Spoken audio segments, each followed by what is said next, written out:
Vidéo très rapide, on va parler de Vierzon. Vierzon, je connais, j'y suis allé de mémoire, je crois 3-4 fois. J'étais allé avec Olivier, donc lors du TOD, quand on est descendu à Clermont-Ferrand, donc chez Michelin, et puis quand j'étais passé par Montpellier. Donc c'est un endroit qui est assez excentré, un petit peu comme au Mans, tu vois. Donc il y a deux endroits, il y en a un où il y a Auchan et l'autre qui est dans une zone industrielle. Mais voilà, les toilettes sont pas à proximité, il n'y a pas réellement de fast-food, si on peut dire. Et on est un petit peu seul. Donc on sait qu'il y a des lunchs ou autres qui se font comme roi, et je trouvais que c'était dommage, et on va en parler quand même à la fin de cette vidéo, que Tesla, ça serait super, puisse aller encore plus loin que ça. Mais c'est déjà pas mal. Donc on a les superchargeurs, on est de mémoire sur du V3, et on a un parking qui est agréable. On voit bien que c'est un bout de terrain qui a été donc morcelé, donc un démantèlement, un démembrement. D'ailleurs, ça me fait penser à un mec qui m'a dit t'as dû avoir une apport d'argent ou comme machin, tu connais rien à l'immobilier, quoi. Bref, tu vois bien qu'il y a un démembrement en fait, non pas de la propriété avec nue propriété et usufruit, mais un démembrement de la parcelle du terrain parcellaire en fait. Voilà, donc tac, tu rentres. Donc c'est ce que j'ai demandé à Manu, donc a priori ça doit être la petite maison qui est à côté, parce qu'à la base il faut aller tout en bas dans l'hôtel et tout. Il y a des personnes qui s'étaient frayé un petit chemin, je vous connais, je vous ai vu, pour aller faire pipi derrière un petit arbre, ok.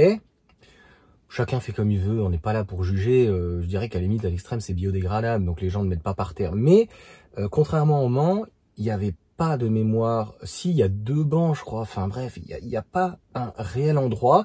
Donc là, on a un vrai coin repas. Donc je sais plus, j'ai vu en fait la vidéo, enfin j'ai vu sur Facebook ce matin, Christian en parlait au niveau du TOCF, je sais plus comment ils appellent ça, un quick lunch, je sais pas quoi, bref, il y a un coin repas, donc 3 toilettes, hommes, femmes et non-binaires. Je crois homme-femme et pour les handicapés. Il va y avoir j'espère que ça va être tenu propre, hein. Il y a un petit bac classique, hein, comme on a dans les apparts, tu vois, en inox. Il y a un micro-ondes, donc super, mis en disposition. J'espère que personne va, je sais pas s'il y a une cloche qui est prévue ou quoi, mais bon, que tout le monde va pas exploser dedans. Et je crois qu'il y a des boissons à manger. Je suis pas sûr qu'il y ait une partie boisson chaude, tu vois, thé, chocolat, café, etc. Donc ça serait intéressant. Et si franchement Tesla veut aller encore plus loin, ça serait super de proposer des produits locaux. Par exemple, dans la Drôme, ça peut être du nougat. Dans certains endroits, ça peut être du miel.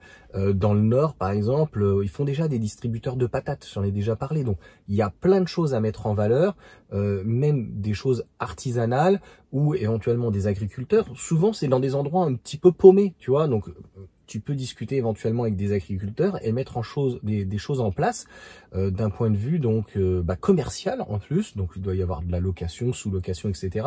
Mais là, ce qui est sympa, c'est qu'on a un vrai endroit, surtout que de mémoire à Vierzon, donc il y a un toit, donc panneau photovoltaïque. Donc ça veut dire qu'on est abrité. Bon voilà, va falloir aller directement dans cette petite maison, mais on va pouvoir avoir les toilettes, les commodités, se laver les mains, un micro-ondes. Donc en fait, si on ramène même sa bouffe, on peut éventuellement. Donc c'est un petit endroit de partage qui est pour nous, pour les utilisateurs. Donc je trouve en tout cas que c'est hyper intéressant.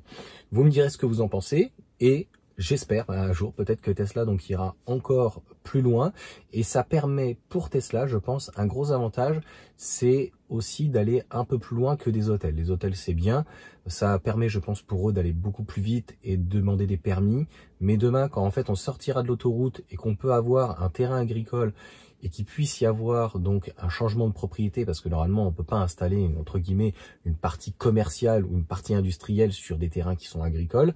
Là où j'étais à Avallon, il n'y avait pas ça avant. Il y a une petite zone industrielle qui est en train de se faire. Donc je suppose que par exemple s'ils veulent demain, au lieu d'être sur le parking en fait de l'hôtel, eh bien c'est de développer en fait tout un écosystème. Alors peut-être pas encore une fois comme à l'américaine où on a vu cette espèce de lunch immense, tu sais, un petit peu à la McDo, ou enfin voilà, truc à volonté et tout, que ça soit pas forcément dans l'excès, mais je pense que demain, pour moi le superchargeur idéal, le SUC, c'est un 800 volts V4, ouvert à tous, 30 centimes du kilowattheure, c'est vraiment très bien. Et puis qu'on puisse avoir du pain, des pizzas, des pains au chocolat, des croissants. On pourrait même à l'extrême avoir une baraque à frites, tu vois. Moi, ce temps des baraques à frites et tout, c'était super sympa. Ou même une petite boulangerie. Je suis certain, vu l'afflux qu'il y a, notamment l'été, d'avoir même des petites choses éphémères, juillet-août. tu vois, des petits artisans, etc. Et je suis certain, ça permet d'allier l'utile à l'agréable, ça ferait du business, ça ferait du chiffre, ça permet à Tesla en fait de se faire connaître et les gens en fait pendant qu'ils patientent, et ben éventuellement ils peuvent un petit peu consommer et ça sera plus attractif et plus agréable que un hôtel ou d'avoir qu'à manger par exemple ou même la Viva qui est à Vidauban, d'aller prendre un club sandwich, tu vois, qui est souvent pas donné. Donc voilà pour cette petite vidéo. Comme d'habitude un peu trop longue, je trop parlé 5 minutes. Je vous souhaite une bonne journée. N'hésitez pas à me dire ce que vous en pensez, un petit commentaire, un pouce et puis à vous abonner.